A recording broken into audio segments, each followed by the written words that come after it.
భారతదేశం ఎగుమతి చేసేటువంటి వస్తువుల మీద ట్రంప్ దాదాపు 50% పన్నులు విధించారన్న విషయం మనందరికీ తెలుసు. అయితే ఇప్పుడు భారతదేశం ఏం చేస్తుంది? దీనికి ఆల్టర్‌నేటివ్‌గా ఏం చేస్తుంది? మన ప్రధానమంత్రి మోదీ గారు మంచి సైలెంట్‌గా ఉండి మంచి స్కెచ్ ఒకటి అయితే ఏశారు. ఏంటంటే, మనం దాదాపు 20 సంవత్సరాల నుంచి ఎదురు చూసేటువంటి ఒక ట్రేడ్ అగ్రీమెంట్ యూరోపియన్ యూనియన్‌కి, మనకి 20 సంవత్సరాల నుంచి ట్రేడ్ అగ్రీమెంట్ కోసం ఎదురు చూస్తున్నాం. అది ఫైనల్ స్టేజ్‌కి తీసుకొచ్చేసారు. ఈ ఫైనల్ స్టేజ్‌కి తీసుకొచ్చిన తర్వాత ఇక్కడ యూరోపియన్ యూనియన్ ప్రెసిడెంట్ ఎవరైతే ఉన్నారో ఉర్సులా వాన్ డెర్ లయన్ ఈవిడ మనకి గణతంత్ర దినోత్సవ వేడుకలకి గెస్ట్‌గా వస్తున్నారు.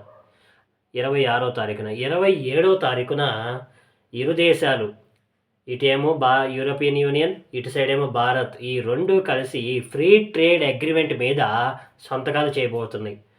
ప్రపంచ మార్కెట్‌లో ఇది ఒక అద్భుతమైనటువంటి సంచలనం. ఎందుకంటే ఇది మనం ఇప్పుడు దాకా చేసినటువంటి ట్రేడ్ డీల్స్‌లో mother of all trade deals అని చెప్పి కేంద్ర మంత్రి పీయూష్ గోయల్ కూడా చెప్తున్నారు ఈ విషయం. ఎందుకనంటే ఫ్రీ ట్రేడ్ అగ్రీమెంట్ అంటే ఇక్కడ నుంచి మనం భారతదేశం నుంచి యూరోప్‌కి ఎగుమతి చేసేటువంటి వస్తువుల మీద పన్ను దాదాపు 0 లేదా 1 ఆర్ 2%. చూసారా ఎంత తగ్గిపోయిందో మనకి ట్యాక్స్‌లు. ఒకవైపేమో ట్రంప్ మన మీద 50% టారిఫ్‌లేసి మనల్ని భయపెడుతుంటే, ఈ జ్యువెలరీ రంగాన్ని గానీ, కెమికల్స్ రంగాన్ని గానీ, టెక్స్‌టైల్స్ రంగాన్ని గానీ ఇప్పటిదాకా చాలా ఇబ్బందులు పడ్డాయి. సో, ఇప్పుడు ఈ ఫ్రీ ట్రేడ్ అగ్రీమెంట్ క్లియర్ అయిన తర్వాత అంటే జనవరి 27వ తారీఖు ఆ ఒప్పందాలు అయిపోయిన తర్వాత నుంచి మనం యూరప్ మార్కెట్‌కి మనం ఎళ్ళొచ్చు. ఒకవైపు ట్రంప్ ఏమో నా మార్కెటే మీకు వేరే దారి లేదన్నట్టుగా ప్రవర్తించాడు. ఇప్పుడు మనం సింపుల్‌గా కామ్‌గా ఉండి ప్రధానమంత్రి ఏం చేశాడు? యూరప్ మీద ఫోకస్ పెట్టాడు. సో, మనకిప్పుడు చాలా పెద్ద మార్కెట్ అనేది మన చేతిలో ఉంది.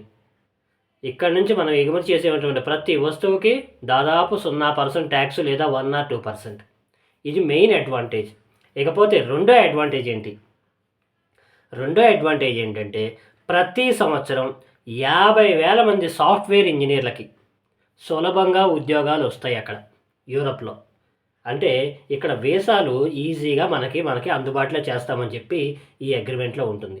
ఇక్కడ హెచ్-1బీ వీసాల మీద ఉండేటువంటి కష్టాలకి ఇది పర్మనెంట్ సొల్యూషన్ మనకి. ఇటెళ్ళకపోతే ఇటెళ్ళి సంపాదించుకుంటాం. ఎటెళ్తే ఏముంది మనకు కావాల్సిన సంపాదన. సో, మన భారతదేశం ఇప్పుడు అమెరికా మీద గానీ, చైనా మీద గానీ ఆధారపడాల్సిన అవసరమే లేదు. మనకి ఇప్పుడు ఇండియా ప్లస్ యూరప్ 2 కలిస్తే దాదాపు 200 కోట్ల జనాభా కలిగినటువంటి అతి పెద్ద మార్కెట్‌లోకి విస్తరించబోతుంది. సో, ఇదే గాని జరిగితే భారతదేశం ప్రపంచంలో సూపర్ పవర్‌గా ఎదుగుతుందనమాట. అంతేకాకుండా ఈ 200 కోట్ల అతిపెద్ద మార్కెట్ అంటే ప్రపంచ జీడీపీలో 25%కి సమానం. సో, మరి ఇంత పెద్ద అద్భుతమైనటువంటి ట్రేడ్ డీల్ దీనికోసం మనం 20 సంవత్సరాలు ఎదురు చూసాం. 20 సంవత్సరాలు ఎదురు చూసిన తర్వాత, ఈ నిరీక్షణ తర్వాత మనం ఈ ఫలితాన్ని చూడబోతున్నాం. సో, జనవరి 26, 27 తారీఖుల్లో మీరందరూ రెడీగా ఉండండి.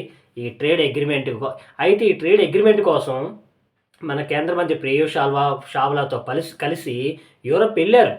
200 మంది సైంటిస్టులు కలిసి వెళ్ళారు దీనికోసం చర్చలకి. ఆ వీడియో కూడా ఇంతకుముందు కూడా నేను చేశాను. అది కూడా నేను ఐకార్డ్స్‌లో కానీ, క్లైమాక్స్‌లో వేయడానికి ట్రై చేస్తాను. మీరు ఈ విషయం మీద నిజంగా ప్రపంచ మార్కెట్‌లో మనం సూపర్ పవర్‌గా ఎదగడానికి ఇన్ని రకాల ప్రయత్నాలు చేస్తున్నాం మనం. దీని మీద మరి మీ కామెంట్స్ ఏంటనేది నాకు కామెంట్స్‌లో చెప్పండి. వచ్చే వీడియోలో కలుద్దాం. Thank you.